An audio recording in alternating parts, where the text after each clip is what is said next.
রাসূল কারীম সাল্লাল্লাহু আলাইহি ওয়াসাল্লাম বলছেন, এই দানের বিনিময় আল্লাহ পাক তার বান্দার গুনাহ মাফ করে তার জান্নাত পর্যন্ত দিয়ে দিতে পারে।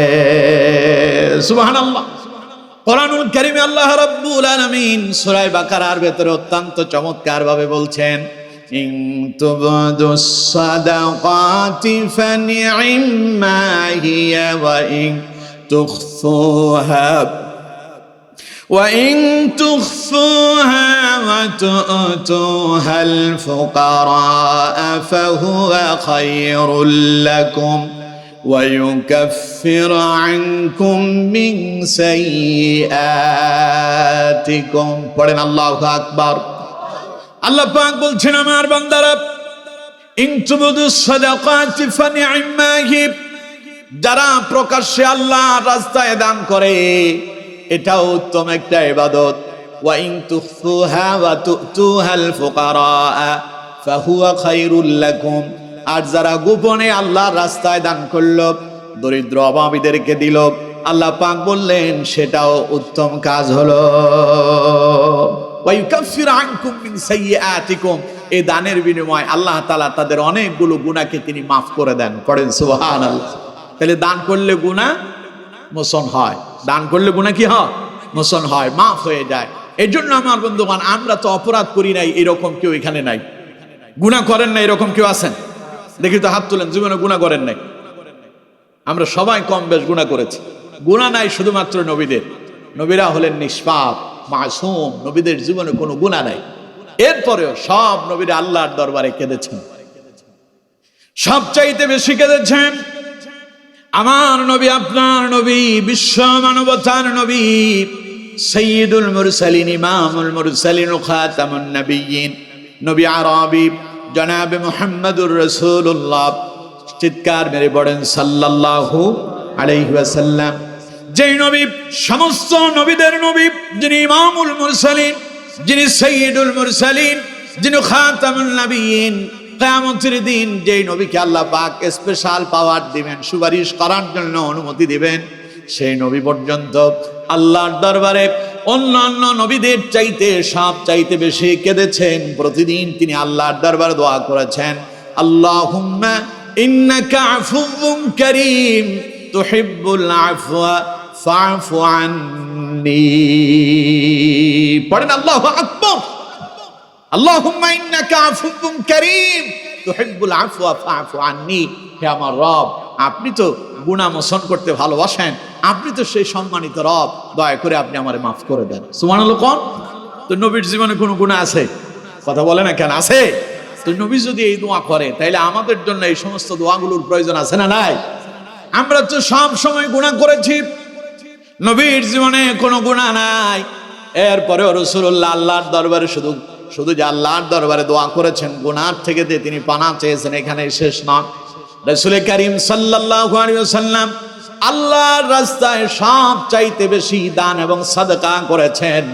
যেমন সূরা দুহার ভিতরে আল্লাহ রাব্বুল আলামিন বলছেন, ফাআম্মাল ইয়াতীমা ফালা তাকহার ওয়া আম্মাস সাইলা ফালা তানহার। পড়েন আল্লাহু আকবার। আল্লাহ বলছেন, নবী ইয়েতিমদেরকে ধমক দেবেন না, আর সাইলদেরকে, যারা সাহায্য চায়, ওদেরকে ধমক দিয়ে তাড়ায় দেবেন না। আপনি কোনো একজন অভাবী দরিদ্র মানুষকে সাহায্য করলেন, সহযোগিতা করলেন, তার মানে আপনি ডাইরেক্ট আল্লাহকে সহযোগিতা করেছেন। সুবহানাল্লাহ। কিয়ামতের দিন আল্লাহ রাব্বুল আলামিন তার অসংখ্য বান্দাদেরকে বলবেন, বান্দা, আমি যে তোমার কাছে খাবার চেয়েছিলাম, তুমি তো আমারে খাবার দাও নাই, কেন দাও নাই? যদি তুমি আমাকে খাবার দিতে, আজ তুমি এর চাইতে উত্তম বিনিময় আমার কাছে পেতে। বান্দা যখন আল্লাহকে বলবে, আল্লাহ তুমি তো বিশ্বের জাহানের রব, তুমি তো বিশ্বের প্রতিপালক, আমি কি করে তোমাকে খাবার দেব? আমি তো তোমাকে দেখি নাই, কবে তুমি আমার কাছে এসেছিলে?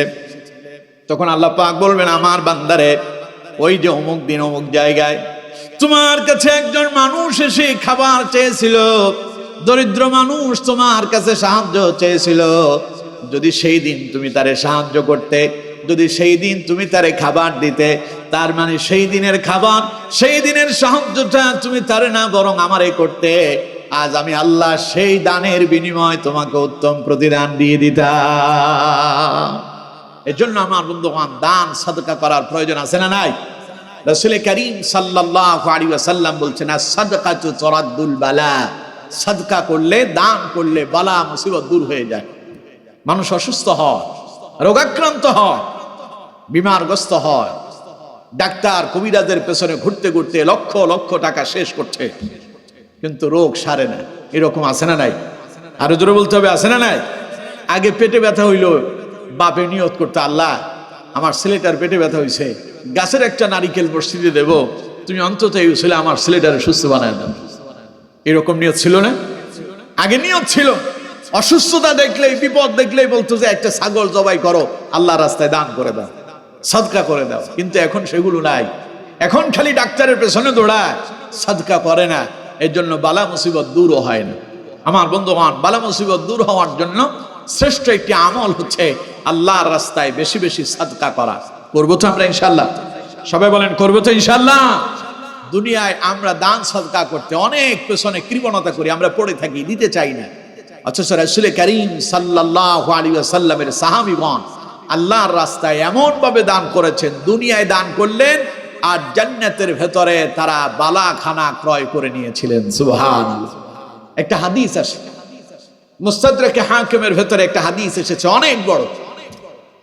রাসূল করিম সাল্লাল্লাহু আলাইহি ওয়াসাল্লামের সাহাবী হযরতে আনাস রাদিয়াল্লাহু তাআলা আনহু, যিনি ছিলেন খাদিমাতুর রাসূল সাল্লাল্লাহু আলাইহি ওয়াসাল্লাম, নবীজির 10 বছর খেদমত করেছিলেন। নাম হচ্ছে হযরতে আনাস রাদিয়াল্লাহু তাআলা আনহু। হযরত আনাস বলছেন, মদিনার এক ইয়তীম ছেলে ছিল। মদিনার তার এক খেজুর বাগান ছিল, তার পাশে আরো একটা খেজুরের বাগান ছিল। ছেলেটা চিন্তা করলো, পাশে একটা খেজুরের বাগান আছে, আমারও একটা খেজুরের বাগান আছে, দুই খেজুরের বাগানের মাঝখানে কোনো পাঁচিল নাই, কোনো ধরনের কোনো সীমানা নাই। সে চিন্তা করলো যে আমি আমার জমিনটারে আলাদা করব, আমার বাগানটারে আলাদা করব। তাই সে চিন্তা করলো আমি সীমানার পাঁচিল দিয়ে দেব। হযরত আনাস রাদিয়াল্লাহু তাআলা আনহু বলছেন, মদিনার সেই এতিম ছেলেটা তার খেজুরের বাগানে সীমানার প্রাচীর তৈরি করার জন্য সে তার কাজে লেগে গেল। সীমানার প্রাচীর তৈরি করতে লাগলো।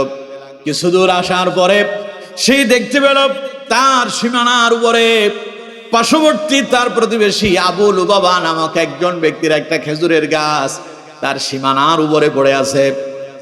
সীমানা তার, কিন্তু গাছ তার না।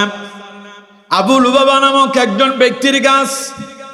ছেলেটা আবু লুবাবা নামক ব্যক্তির কাছে গিয়া বলল, দেখুন আমি আমার এই খেজুরের বাগানের সীমানার প্রাচীর দিচ্ছিলাম, আমার সীমানার ভেতরে আপনার একটা খেজুর গাছ পড়েছে, আমি আমার সীমানার প্রাচীর তৈরি করতে গিয়া বাধাগ্রস্ত হয়েছি, দয়া করে আপনি আপনার এই খেজুর গাছটা আমারে দান করে দেন, অথবা এটা আমার কাছে বিক্রি করে দেন। হয় দান করেন অথবা বিক্রি করেন, যেইভাবে আপনার মনে চায় আমি সেইভাবে আপনার থেকে নিতে চাই, কারণ আমাকে সীমানার প্রাচীর দিতে হবে। আবু লুবাবা নামক লোকটা বলল, আল্লাহর কসম এই গাছ আমি তোমারে দানও করব না, তোমার কাছে বিক্রিও করব না। দারুণ একটা বিপদ, দেবও না বিক্রিও করব না। ইয়াতিম ছেলেটা চিন্তা করলো, সেই যখন আল্লাহর কসম করে বলে ফেলেছে, এখন আর তার সাথে আর কথা বলা যাবে না। চলে গেলেন রাসূলুল্লাহর দরবারে। ইয়াতিম ছেলেটা রাসূলুল্লাহর কাছে গিয়া বললেন, ইয়া রাসূলুল্লাহ সাল্লাল্লাহু আলাইহি ওয়াসাল্লাম, হুজুর আমি আমার বাগানের সীমানার প্রাচীর দিতে গেলাম, আমার পার্শ্ববর্তী বাগানের মালিকের একটা খেজুর গাছ আমার সীমানায় পড়ে আছে, আমি সীমানার প্রাচীর দিতে গিয়ে বাধাগ্রস্ত হয়েছি। হুজুর আপনি দয়া করে তার সঙ্গে আমার এই কাজটা মীমাংসা করে দেন। আমি তাকে বলেছি ওটা আমার কাছে বিক্রি করার জন্য অথবা দান করার জন্য, সে আল্লাহর নামে কসম করে বলেছে সে দানও করবে না বিক্রিও করবে না। নবীজি বললেন, আমার সাহাবীরা আবু লুবাবা কোথায় আছে, তারে ডেকে নিয়ে আসো। নবীজি মসজিদে নববীতে বসা আবু লুবাবা নামক লোকটারে ডেকে নিয়ে আসা হলো।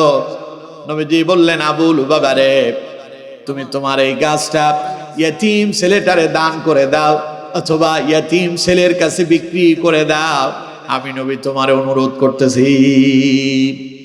আবু লুবাবা বলল, ইয়া রাসূলুল্লাহ, আমি এটা বিক্রিও করব না, তারে দানও করব না। নবীজি বললেন, আবু লুবাবা, আমি বলছি তুমি দান করে দাও অথবা বিক্রি করে দাও। লোকটা বলল, হুজুর, আমি দানও করব না, বিক্রিও করব না। নবীজি বললেন, আবু লুবাবা রে, এই গাছটা তুমি তারে দান করে দাও। আমি নবী তোমার জন্য ওয়াদা করছি, জান্নাতে আমি তোমার জন্য একটা খেজুর গাছের জিম্মাদার হয়ে যাব। একটা খেজুর গাছ তুমি তারে দাও, জান্নাতে একটা খেজুর গাছের বরাদ্দ আমি আল্লাহর পক্ষ থেকে তোমার জন্য নিয়ে আসবো। সুবহানাল্লাহ। কোন আমি জিম্মাদার হয়েছি, আল্লাহর কাছ থেকে তোমার জন্য একটা খেজুর গাছের বন্দোবস্ত করে দেব। আমার বন্ধুগণ, আবু লুবাবা বলল, ইয়া রাসূলুল্লাহ, এরপরে আমি দেব না। উপস্থিত সমস্ত সাহাবীরা চুপ হয়ে গেল।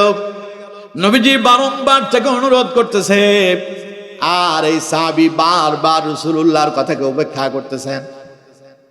আমার বন্ধুগণ, যখন সে রাজি হলো না, রাসূলুল্লাহ চুপ হয়ে গেলেন। এমন অবস্থায় সেখানে একজন সাহাবী ছিলেন, নাম হলো হযরতে আবু দাহদা রাদিয়াল্লাহু তাআলা আনহু। মদিনায় তারও একটা খেজুরের বাগান ছিল। তার বাগানে 600 খেজুর গাছ ছিল। কত গাছ? 600। বিশাল 600 বিশিষ্ট একটা খেজুরের বাগান তার। সেই বাগানে তিনি নিজের জন্য একটা বাড়ি করেছেন, ভেতরে একটা কূপ খনন করেছেন, মিষ্টি পানির কূপ।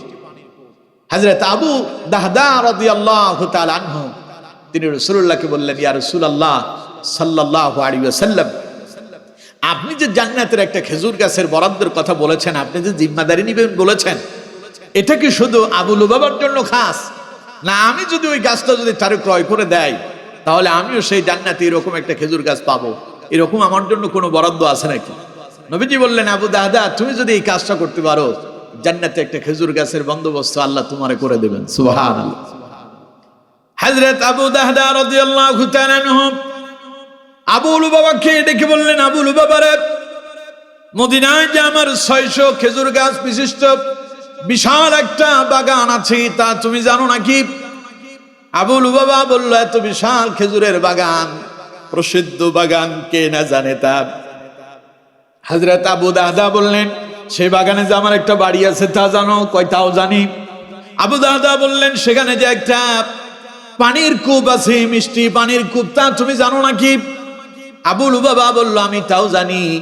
হযরত আবু দাহদা রাদিয়াল্লাহু তাআলা আনহু বললেন, তাহলে আমার ওই 600 বিশিষ্ট খেজুরের বাগানটা আমি তোমারে দিয়ে দিলাম, বিনিময় তোমার ওই একটা খেজুর গাছ তুমি আমারে দান করে দাও। তুমি একটা খেজুর গাছ আমারে দিবে, বিনিময় তোমারে আমার 600 বিশিষ্ট খেজুরের বাগানও দেব। খালি গাছ না, বাগান দেব, জমি দেব, বাড়ি দিব, পানির কূপ দিব, সব দিয়ে দিব, খালি একটা খেজুর গাছ তুমি আমারে দাও। আবু লুবাবা তখন অবাক হয়ে গেল। উপস্থিত সাহাবীদেরকে আবু লুবাবা বলল, দেখো আবু দাহদা বলতেছে কি? সমস্ত উপস্থিত সাহাবীরা বললেন, তিনি যা বললেন এই ব্যাপারে আমরা সাক্ষ্য হয়ে গেলাম। এবার আবু লুবাবা বলল, আবু দাহদা, তাহলে ঠিক আছে, আমি তোমাকে একটা খেজুর গাছ দিলাম, বিনিময় তোমার খেজুরের বাগানটা আমি গ্রহণ করলাম। আমার বন্ধুগণ, এবার হযরত আবু দাহদা রাদিয়াল্লাহু তাআলা আনহু ইয়াতীম ছেলেটারে ডেকে বললেন, ও ইয়াতীম রে, এই খেজুর গাছটা আমি এবার তোমারে দান করলাম, ইচ্ছে হলে তুমি ওটা রাখতে পারো, ইচ্ছে হলে তুমি সেটা কেটেও ফেলতে পারো, তোমার যা মনে চাই তুমি তাই করো। এখন আর সীমানার প্রাচীর তৈরি করতে তোমার আর কোনো বাধা নাই।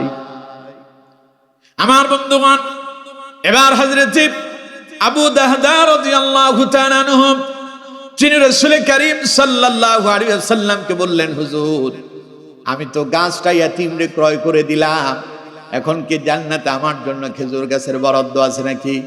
নবীজি বললেন, কাম মিন ইযকি রাদাহিল লিআবি দাহদাহি ফিল জান্নাহ। আবু দাহদা, তোমার জন্য জান্নাতে একটা খেজুর গাছ নয়, বিশাল বিশাল খেজুরের বাগান তোমার জন্য অপেক্ষা করতেছে। হযরত আনাস রাদিয়াল্লাহু তাআলা আনহু বললেন, নবীজি কথাটা একবার দুইবার বলেননি, বরং বারংবার বললেন। আমার বন্ধুগণ, হযরত আবু দাহদা রাদিয়াল্লাহু তাআলা আনহু এত খুশি হয়ে গেলেন, বিশাল খেজুরের বাগান তিনি ওই একজন ব্যক্তিকে দিয়ে একটা খেজুরের গাছ ক্রয় করলেন। আর রাসূলুল্লাহ শোনায়া দিলেন দুনিয়ার একটা খেজুরের বাগানের বিনিময় আল্লাহ রাব্বুল আলামিন হযরত আবু দাহদার জন্য জান্নাতে বিশাল বিশাল খেজুরের বাগানের বন্দোবস্ত করে দিয়েছে। আচ্ছা, দুনিয়া কি চিরস্থায়ী না ক্ষণস্থায়ী? সবাই বলতে হবে চিরস্থায়ী না ক্ষণস্থায়ী? এখন আছেন, কিছুদিন পরে থাকবেন না। যেমন আজকে বেগম জিয়া চলে গেল, একটা সময় তার অনেক প্রভাব ছিল, অনেক নাম ডাক ছিল। আজ তিনি যখন দুনিয়া থেকে বিদায় নিলেন, কিছুদিন পরে লোকজন তারে ভুলে যাবে।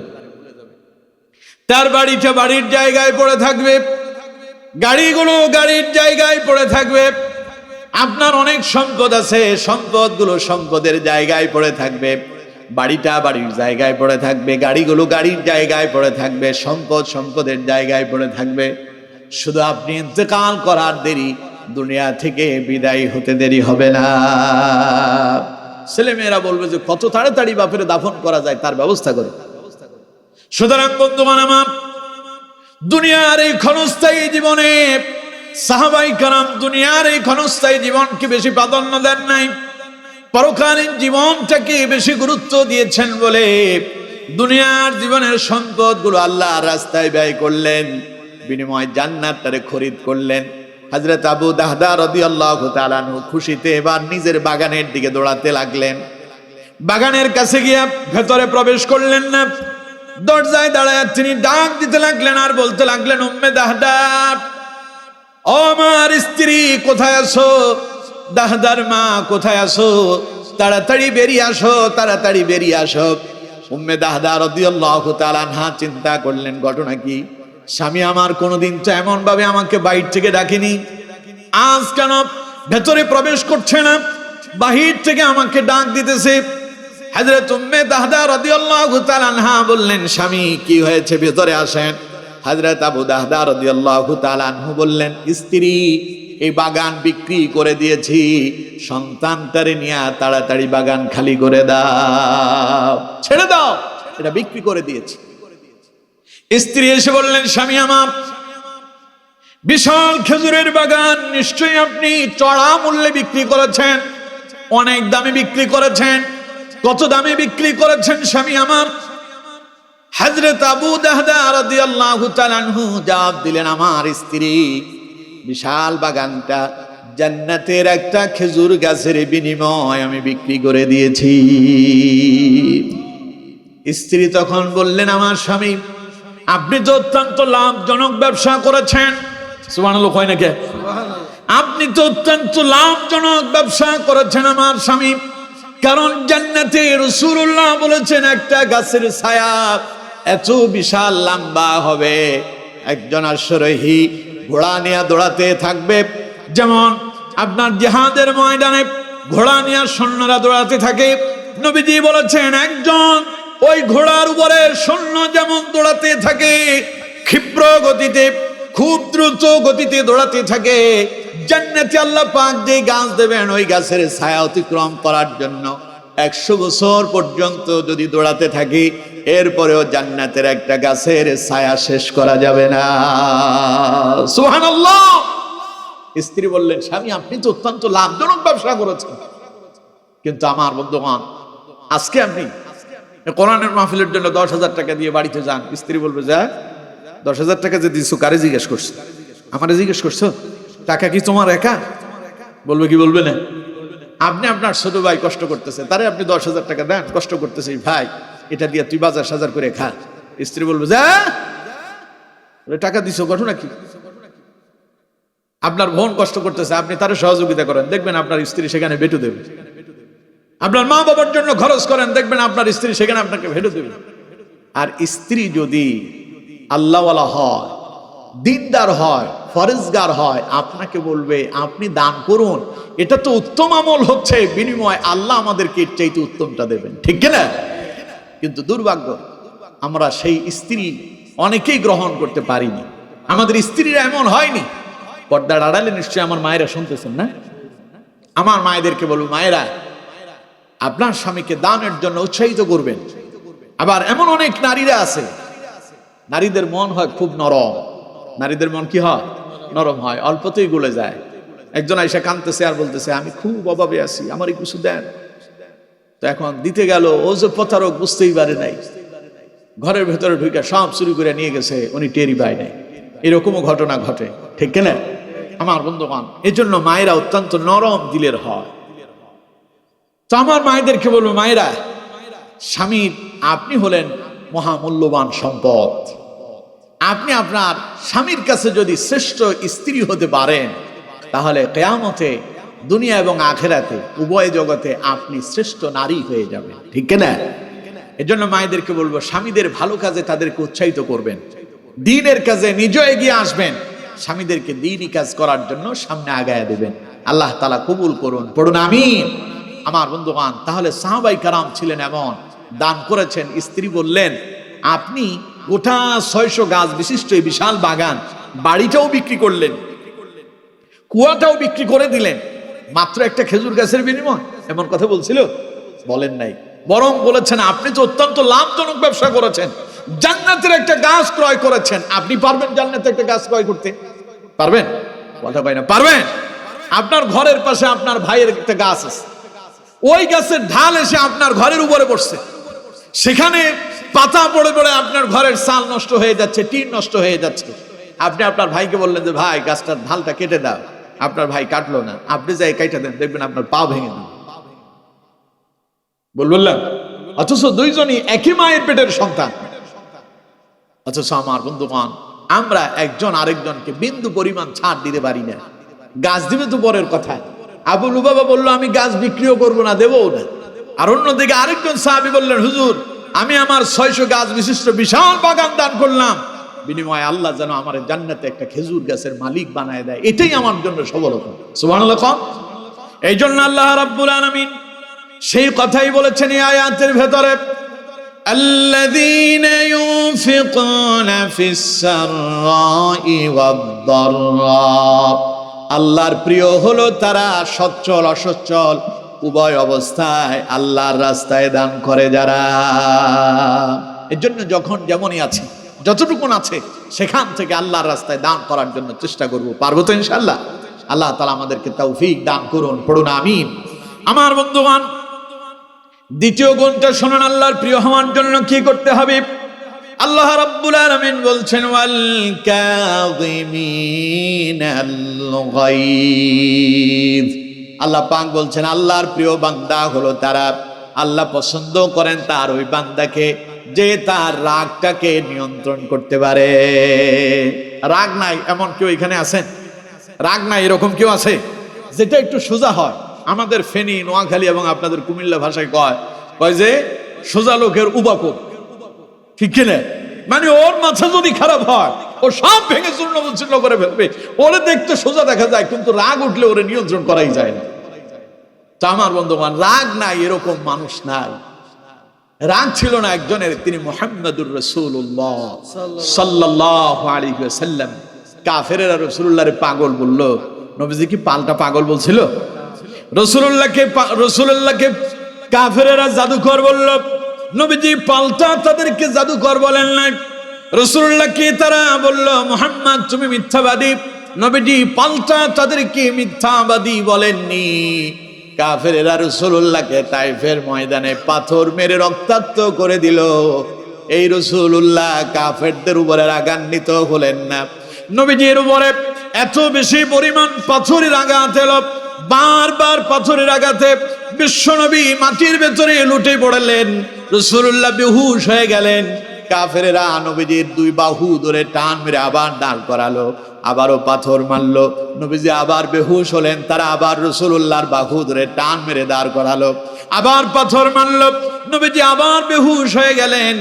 এরপরেও রাসূলুল্লাহ কাফেরদের উপরে মনক্ষুণ্ণ হন নাই। নবীজি বেহুশ হয়ে পড়ে আছেন।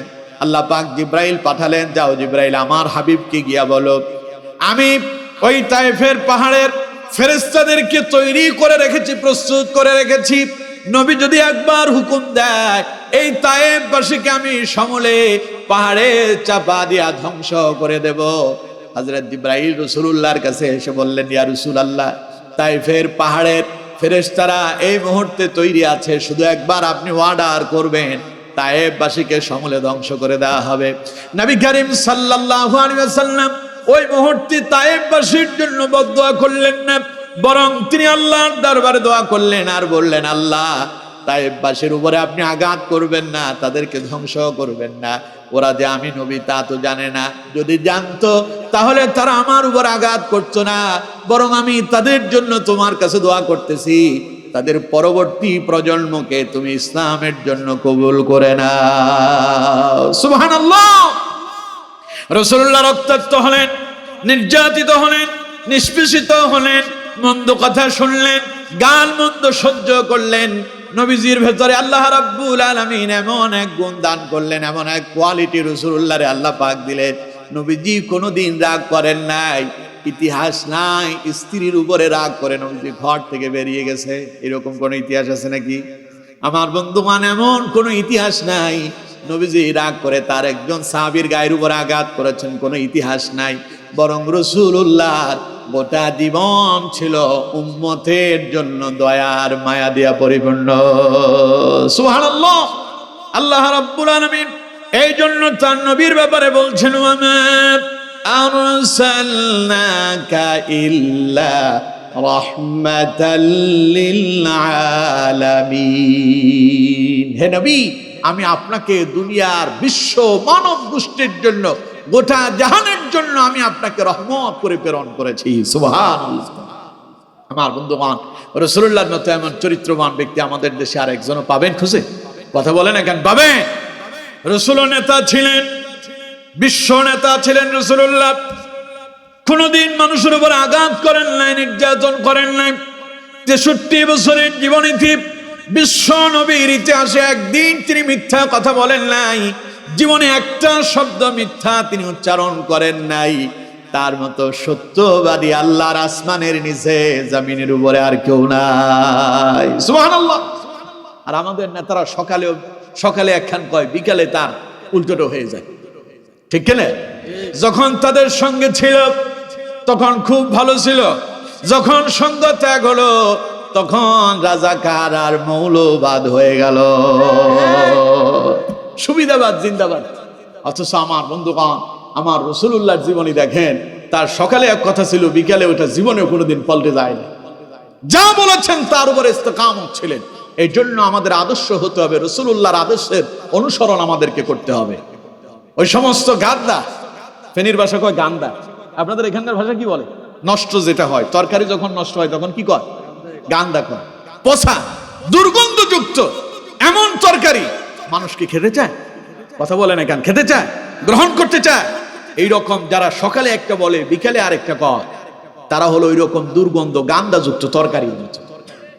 এই জন্য আল্লাহ তাআলা বলেছেন, দুনিয়ার মানুষেরা যদি সফলতা পেতে চাও, লাকাদ কানা লাকুম ফি রাসূলিল্লাহি উসওয়াতুন হাসানাহ, আমার নবীর আদর্শের অনুসরণ করো, তার জীবনীতেই তোমাদের জন্য কল্যাণ রয়েছে।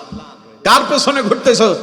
তুমি লেনিনের আদর্শের অনুসরণ করতে চাও, কার্ল মার্কসের আদর্শের অনুসরণ করতে চাও, রবীন্দ্রনাথের আদর্শের অনুসরণ করতে চাও, বঙ্গবন্ধুর আদর্শের অনুসরণ করতে চাও, তুমি প্রেসিডেন্ট জিয়াউর রহমানের আদর্শের অনুসরণ করতে চাও, তুমি কি পল্লীবন্ধু এরশাদের আদর্শের অনুসরণ করতে চাও?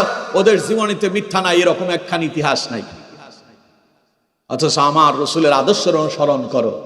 রাসূলুল্লাহর আদর্শের অনুসরণ যদি করো, জীবনে নবী কোনো মিথ্যা কথা বলেন নাই, ফাহিশা কাজ করেন নাই, মন্দ কাজে যান নাই, মন্দ কাজে উৎসাহিত করেন নাই। গোটা জীবনটা ছিল আল্লাহর দেখানো পথ মত তরিকা মোতাবেক পরিচালনা করেছেন মুহাম্মদ সাল্লাল্লাহু আলাইহি ওয়াসাল্লাম। এই জন্য বলছিলাম, রাসূলুল্লাহর কোনো রাগ ছিল না, ক্ষোভ ছিল না, সব সময় তিনি মানুষকে ক্ষমা করতে ভালোবাসতেন। কিন্তু আমার বন্ধুগণ, আমরা এমন জাতি, আমরা রাগ যখন আমাদের উঠে যায়, কন্ট্রোল করাটা আমাদের জন্য কঠিন হয়ে যায়। এই জন্য কেউ কেউ বলে, একটা প্রবাদ বাক্য আছে, রাগ করলো যে ধ্বংস হলো সে, ঠিক কিনা? রাগ মানুষের জ্ঞান বুদ্ধিকে ধ্বংস করে দেয়। দেখবেন সারাদিন তিনি অফিসে কাজ করলেন, অফিসের বস তারে বকাঝকা করছে, দুপুরবেলা লাঞ্চের সময় বাড়িতে আসছে খাবার খাওয়ার জন্য, আয়সা স্ত্রী বলতেছে খাবার দাও, স্ত্রী বললো যে 5 মিনিট অপেক্ষা করো, খাবার রেডি হচ্ছে। মেজাজ খারাপ, তাড়াতাড়ি খাবার দাও।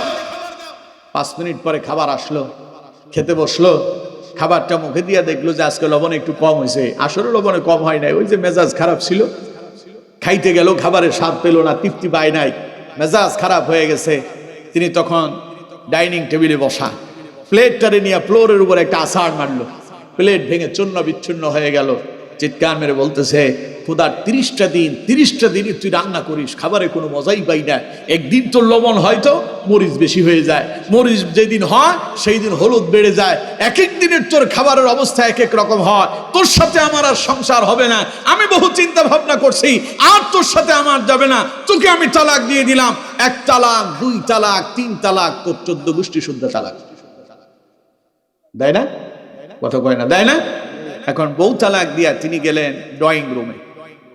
তিনি তার রুমে গিয়া, বেডরুমে গিয়া চোখ বন্ধ করে রাখছে। তখন মনে মনে চিন্তা করতেছে, কামটা যে করলাম কি, মেজাজ খারাপ হয়েছে, ভালো কথা, তরকারি তো লবণ না হয় একটু কমই হয়েছিল, তা আমি বউ তালাক দিলাম কেন? আচ্ছা বউটা কি করতেছে, যায় একটু দেখি। তিনি তার বেডরুমে গিয়ে দেখলেন যে বউ তো কাপড় চোপড় ভাঁজ করতেছে আর কান্না করতেছে। জিজ্ঞাসা করতেছে, কাঁদো কেন? তুমি জানো না কাঁদো কি, কাঁদে কি জন্য, কেন কাঁদতেছো বলো? কাপড় চোপড় ভাঁজ করতেছো কেন? বাপের বাড়ি চলে যাবো। তো বাপের বাড়ি যাবো কেন? তুমি আমার তালাক দিছো, তোমার সংসার করা তো এখন আমার জন্য হারাম হয়ে গেছে। এবার তিনি বলতেছেন, আরে প্রিয়, তোমার টেনশন করো না, একটু অপেক্ষা করো, আমি এখনই মসজিদের ইমাম সাহেবের কাছে যাব, তিনি নিশ্চয়ই সুন্দর কোন সলিউশন দিবেন, মাসালা নিয়ে আসবে, অসুবিধা নাই। আমি তো তোমার ইচ্ছে করে তালাক দেই নাই, মেজাজ খারাপ হয়েছে বলে তালাক দিয়েছি, তুমি তালাক হও নাই। মাওলানা সাহেবের কাছে যাচ্ছি। মসজিদের ইমাম সাহেব দুপুরবেলা খাবার খেয়ে তিনি একটু বিশ্রাম করতেছেন। তার রুমের সামনে এসে, কামরার সামনে এসে তিনি ডাক দিলেন, হুজুর। হুজুর বলতেছে, কি হয়েছে? একটু দরজাটা খোলেন, আমি একটু ভিতরে আসতে পারি? আসেন। হুজুর, আমি একটা বিপদে পড়ছি, দয়া করে আপনি একটু আমাকে সেই বিপদ থেকে উদ্ধার করবেন। হুজুর বলতেছে, আপনি কি বিপদে পড়ছেন বলেন? আমি বড় ধরনের একটা সমস্যা নিয়ে আপনার কাছে আসছি। কি সমস্যা বলেন? আমার 2টা ছেলে কিন্তু মুক্তবে আপনার কাছে পড়ে, পড়াশোনাও ভালো, আপনি তাদেরকে খুব আদর করেন।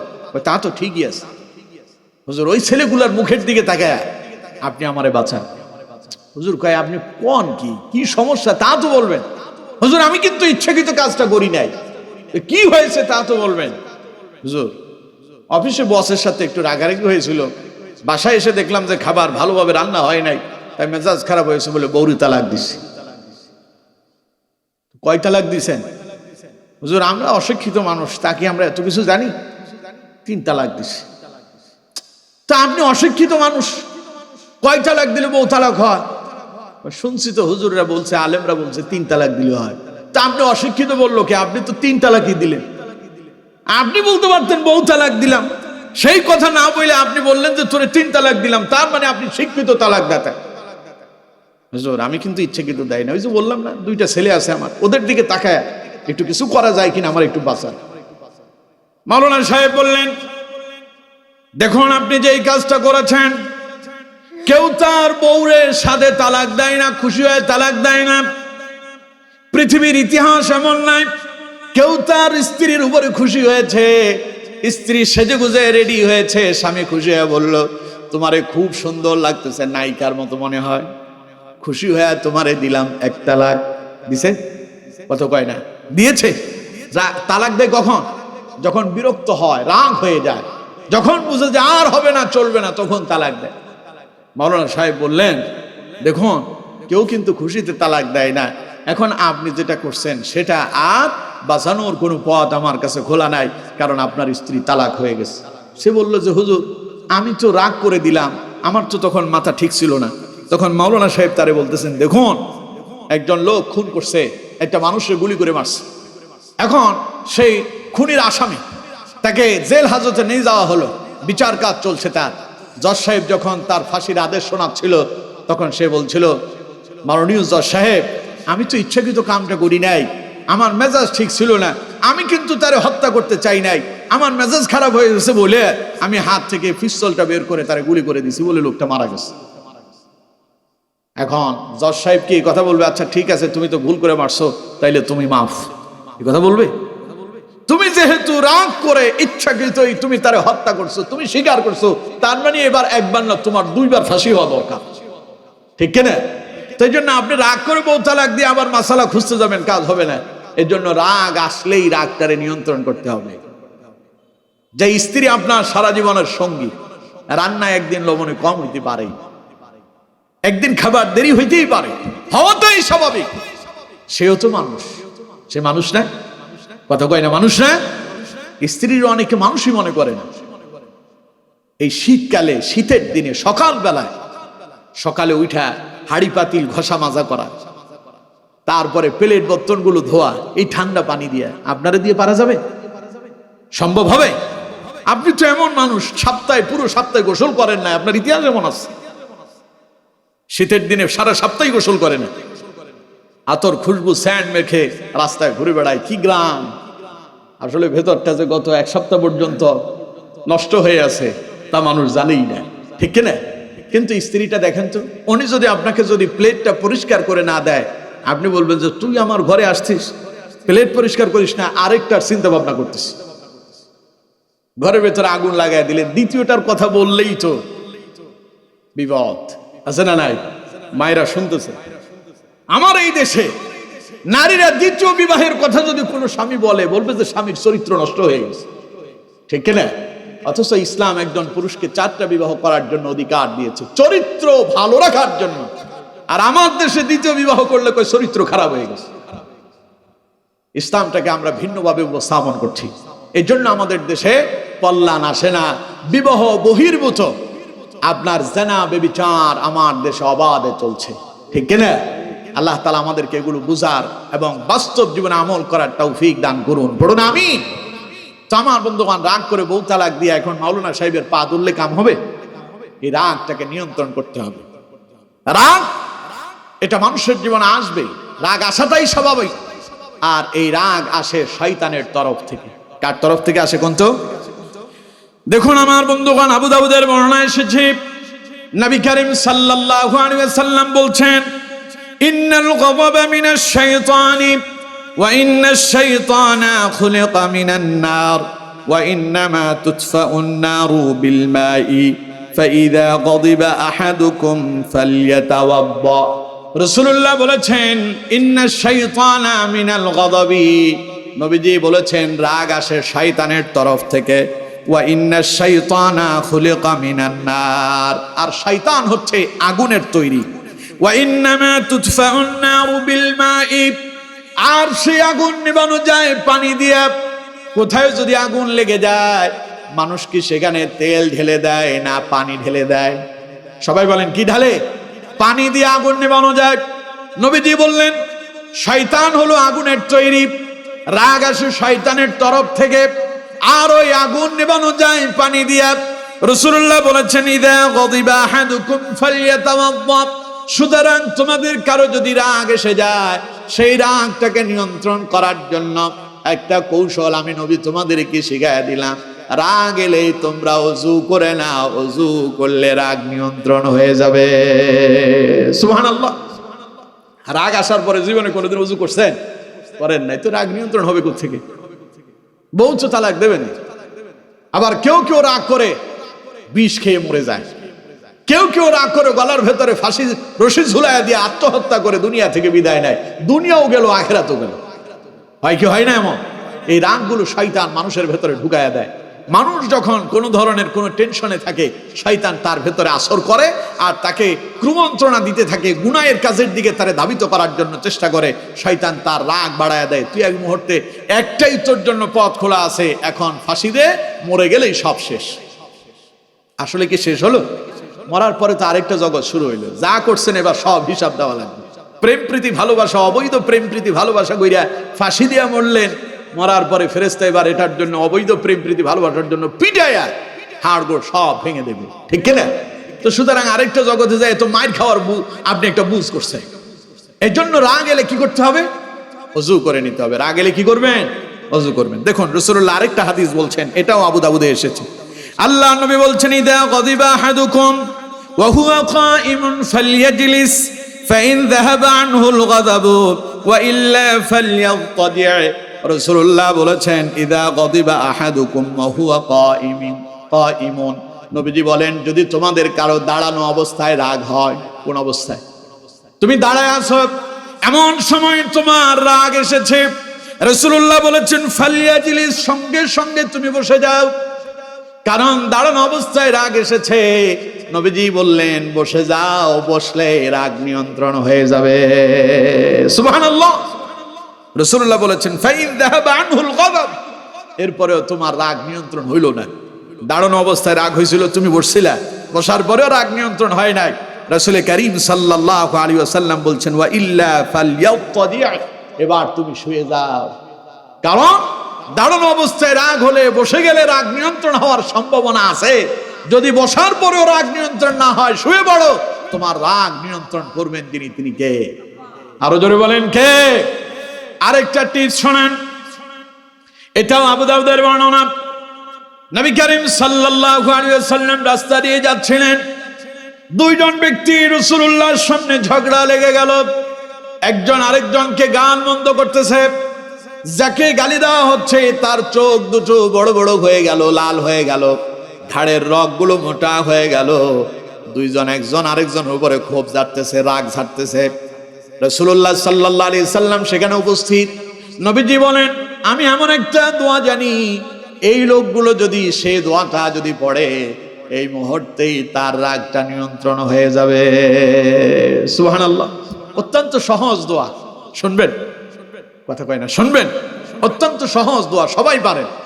রাসূলুল্লাহ বলেছেন এই মুহূর্তে যদি সেই পড়ে আউযু বিল্লাহি মিনাশ শাইতানির রাজীম, নবীজি বলেছেন সেই যদি বলে আল্লাহ আমি তোমার কাছে বিতাড়িত শয়তানের ওয়াসওয়াসা থেকে পানা চাই, নবীজি বলেন ওই মুহূর্তে দোয়ার বিনিময় আল্লাহ তার রাগ তারে নিয়ন্ত্রণ করে দেয়। সুবহানাল্লাহ। এর চাইতে আর সহজ কি আছে? রাগ আসছে, ওযু করে ফেলেন, রাগ নিয়ন্ত্রণ হয়ে যাবে। হয় নাই, দাঁড়ানো অবস্থায় রাগ হয়েছে, বসে যান, রাগ নিয়ন্ত্রণ হবে, না হলে শুয়ে যান। এরপরে রাগ নিয়ন্ত্রণ হয় না, রাসূলুল্লাহ বলেন এরপরে তুমি পড়ো আউযু বিল্লাহি মিনাশ শাইতানির রাজীম, আল্লাহ তোমার রাগটারে নিয়ন্ত্রণ করে দেবেন। সুবহানাল্লাহ। তাহলে রাগ মানুষের জীবনে আসবেই, তবে রাগ কন্ট্রোল করার সিস্টেম পদ্ধতি যিনি শিখায় দিয়েছেন তিনি কে?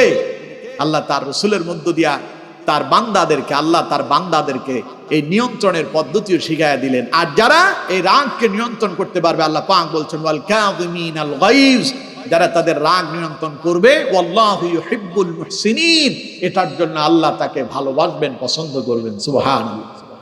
এগুলো কয়টা? দুইটা, আল্লাহর প্রিয় হওয়ার। এবার 3 নাম্বার কোয়ালিটি। আমার বন্ধুগণ, আল্লাহ রাব্বুল আলামিন বলছেন 3 নাম্বার গুণ হলো ওয়াল আফিনা আনিন নাস। আল্লাহ রাব্বুল আলামিন বলছেন আল্লাহর প্রিয় হওয়ার জন্য 3 নাম্বার যেই কাজটা করতে হবে তা হলো মানুষদেরকে ক্ষমা করে দিতে হবে। মানুষ অন্যায় করবে, সব অন্যায়ের ভুল ধরা যাবে না। সব অন্যায়ের যদি প্রতিশোধ নিতে যান তাহলে পরে আপনিও বিপদে পড়তে পারেন। আল্লাহ যদি আমাদের সব অন্যায়ের জন্য যদি আল্লাহ আমাদেরকে ধরতো, এক কদম সামনে পা বাড়ানোর ক্ষমতা আমাদের কারো ছিল না, ঠিক কি না? আমরা জীবনে এমন এমন অপরাধ করি, আল্লাহ রাব্বুল আলামিন আমাদেরকে তিনি মাফ করে দেন, ক্ষমা করে দেন। আল্লাহর অভ্যাস হলো বান্দাকে ক্ষমা করে দেওয়া, আর বান্দার অভ্যাস হলো অপরাধ করা। এই জন্য আমার বন্ধুগণ, যারা অপরাধ করার পরে আল্লাহর কাছে তাওবা করে, ক্ষমা চেয়ে নেয়, আল্লাহ পাক বলছেন ওয়াল্লাহু ইউহিব্বুল মুতাতাহহিরিন, ওয়াল্লাহু ইউহিব্বুত তাওয়াবিন। আল্লাহ পাক বলেন যারা তাওবা করে আল্লাহ তাদেরকে ভালোবাসেন আর পছন্দ করেন। সুবহানাল্লাহ। সুতরাং ক্ষমা করে দেওয়া এই গুণ কার? সবাই বলতে হবে এই গুণ কার?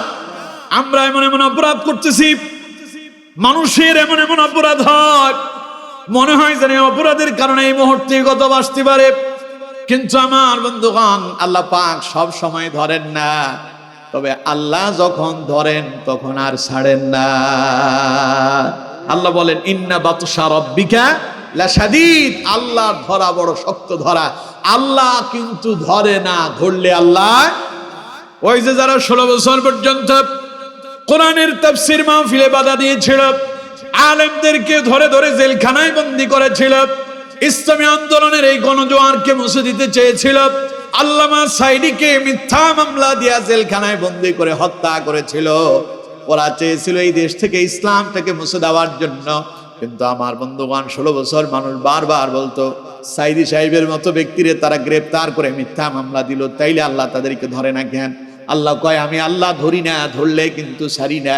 সময় একদিন আসবে এমন ভাবে ধরবো পালানোর পথ পাবে না। ঠিক না? আল্লাহ যখন